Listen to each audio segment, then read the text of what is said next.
My wife cheated on me and got pregnant. So I did this. My wife and I met in 2008 when we were both traveling.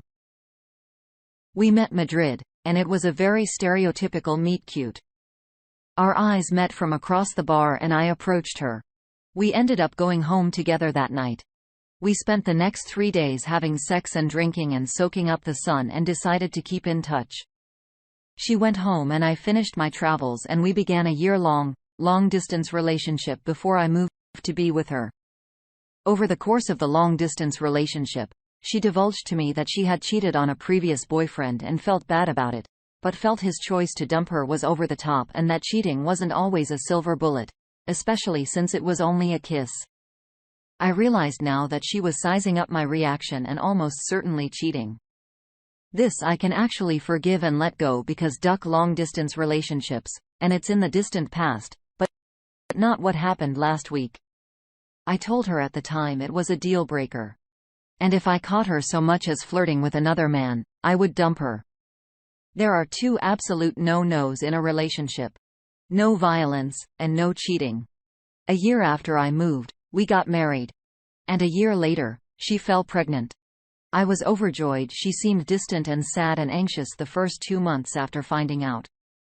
And eventually, after I poked and prodded, she broke down and told me she had a one-night stand around the time of conception. And the kid might not be mine. I was on a plane back home 2 days later and didn't speak to her for a month. I ignored all her messages and calls, but eventually I caved and we talked. She said she was going to get an in utero opportunity test, and if the baby wasn't mine, she would terminate, but that she wanted me to come back first. I went back and she got the test. I was in the room when she got the results, not mine. I told her she was scheduling the appointment that day, or I was going to a divorce lawyer as soon as I left the hospital. She scheduled the appointment for a week later. The day of the appointment, I drove her and held her hand. As an abortion under any circumstances is a traumatic event for a woman. In the car, she broke down in tears and begged me to wait, changed my mind, tried to make it work, anything, but go through with it. And I looked her dead in the eye and told her, "Do whatever you want as your body and your life, but I will not raise another man's child. That child will be the living embodiment of your betrayal and a daily reminder of what you did. I will not subject myself to that. Termination or divorce. Edit for detail. I wanted a divorce." As soon as she hesitated, I jumped right to divorce. I never tried to talk her into it. I advised against the abortion. She didn't want to keep the kid and lose the marriage. She wanted both. She told me directly that she would terminate if I left her regardless. Even told me before I flew back that even if the baby was mine and I divorced her, she would be getting a termination. She wanted specifically to keep that child and have me raise it with her. And unless I stayed, she was getting the abortion no matter what. That was not happening. She asked me if she had it if I would give her another chance. I said, yes. I love my wife. Ducking sue me. I'm not sorry I refused to play daddy, her infidelity spawn. She got the termination. There were complications, and she was on bed rest for a month.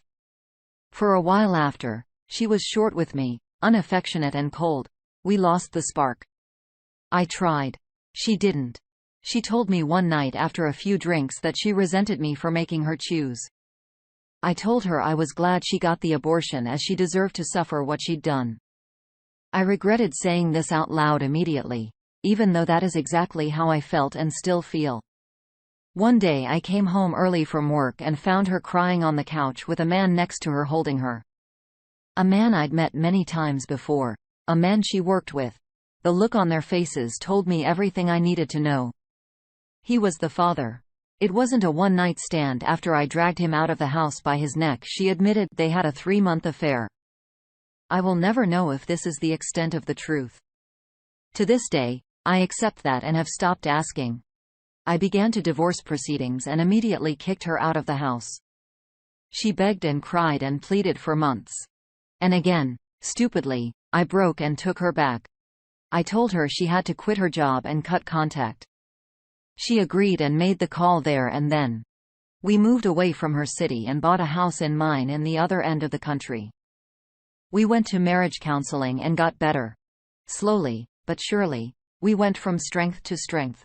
We now both had total transparency on all accounts and accepted that's the way it was. As time went on, I stopped looking on her phone. Things were great between us. Our bed life was great. We're both travel junkies and went on lots of trips and started talking about having kids. We tried for 2 years to conceive a child, and it hadn't happened yet, but the practice was a lot of fun. So what the hell? This was the case for years. I was completely unguarded, and my defenses were down when the most recent event happened. She had gotten slightly distant for a couple months, but not so much that I was worried. I asked her about it, and she always made a point of being affectionate when I did, and assuring me it was all good. But her default, when not being prompted, was to be quiet and seek out her own space. She was out drinking with her friends one night, and I stayed home. I woke up at 4 a.m. and heard her voice downstairs. I went out and asked if that was her. No answer. She didn't hear me. I guessed pretty quickly that she was on the phone, and due to the time it was, her recent withdrawal, and her dubious relationship with loyalty, I decided to listen in. She was laughing and flirting and saying crap like, "I miss you." And "I love you too." I knew it was him. I was certain of it. Then she started talking about the hotel, how good the room service was, and when she could see him again. And I had heard enough. I charged downstairs like a bull, and she knew she had been caught. She started yelling and screaming and cursing at me, shouting that she'd been to a doctor here and she told her that during the termination, there was some sort of problem. She was drunk and slurring her words and crying, but somewhere in the minutiae of words like tear and scar tissue and permanent, I got it out of her that her uterus had been damaged, and it was unlikely she could ever bring a baby to term. She'd found this out 3 months prior, right around when she started getting distant again. I grabbed the phone out of her hand. She tried to take it back. We clawed back and forth until I shoved her back on the couch and told her not to get back up until I told her to. I sat on the chair opposite her, went through every detail. A half-dozen text messages from him asking when she was going to be leaving the bar and that he missed her voice and how much fun they'd had. Obviously, all the other messages had been deleted, but she hadn't had a chance to delete the ones from that night yet. I read the messages aloud, and she stared at me with daggers in her eyes. I asked her over and over to explain herself, and eventually, she jumped up and started screaming again. She screamed that she'd taken a day off work and drove to meet him halfway. And they ducked in a hotel all day. She screamed that when she got the news from the doctor, she told me as an enemy, and he was her ally. She screamed at me that she wasn't sorry and that I'd ruined her life. I yelled back that I was glad she got the abortion, and if I could destroy him and take that away from her too, I would. She slapped me across the face. I slapped her back, tough. It was open-handed, but proportionally much harder than she slapped me. She fell back onto the couch and looked at me stunned and in disbelief as she held her face and began to sob. She reached for her phone and I snatched away from her before throwing it and smashing it against the wall. I went up to my room and paced back and forth, and she sat downstairs crying. And that's where we stayed until morning. When I went downstairs, she was asleep. I woke her up and told her to get a shower and get out, that I'd already made an appointment with my lawyer to file for divorce, and she wasn't staying in the house while I was gone. She sobbed and begged me not to go through with it. She says he was drunk and didn't mean it. Said she only made up the story about meeting him to hurt me and that I was her one and only and blah blah blah. She said she was sorry she hit me and didn't want an apology for me slapping her back, that she deserved it. I agreed she deserved it and told her it was good. She wasn't waiting for an apology because she wouldn't be getting one. That was last week. This week, she's back living with her parents. She calls me every day 10 times a day. She sends lengthy weepy text messages that I don't read or reply to. As my lawyer says, I shouldn't contact her unless through him. I'm going forward with the divorce. At my life. Edit.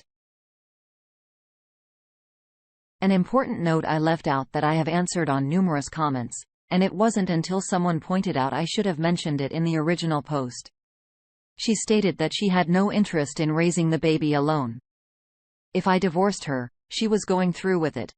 She didn't want to keep the baby, and I made her get rid of it.